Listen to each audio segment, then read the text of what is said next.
Trending ngayon ang Pira-Pirasong Paraiso kung saan ay malapit na nga matapos ang kanilang series. Sa ABS-CBN posted video ng kapamilya actress, the most watched intense scenes from the Pira-Pirasong Paraiso, hashtag Alexa Ilacad. Una na nga naging trending na acting moment ni Alexa Ilacad na gumaganap bilang si Beth. At syempre naman, hindi rin nagpapahuli sa intense actingan si Kid Estrada na gumanap bilang si Elon. So ayan yung update matapos na nga ang Pira-Pirasong Paraiso. Pero yung scene na to, every time na mapapanood na hindi pwedeng hindi ka maiyak. Damang-dama mo yung sakit at paghihirap na dinanas ng mga sisters Paraiso. Ganda. And the most watched intense scenes from Pira-Pirasong Paraiso.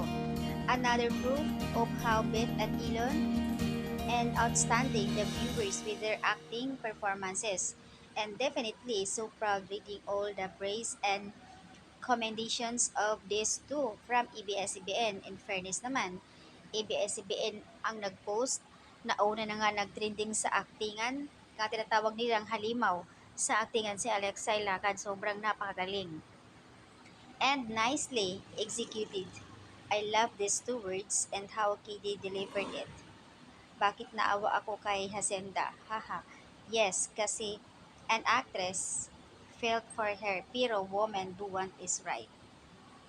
Ang galing talaga nila sobra. Proud naman ang ABS-CBN sa kanila.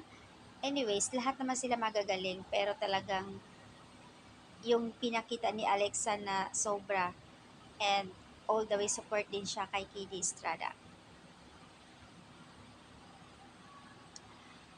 Sabi ng comment dito, grabe ang luha ko sa short moment na to. After, every time she's gone through, Hilary deserve and disclosure and happiness. And is a finding her family.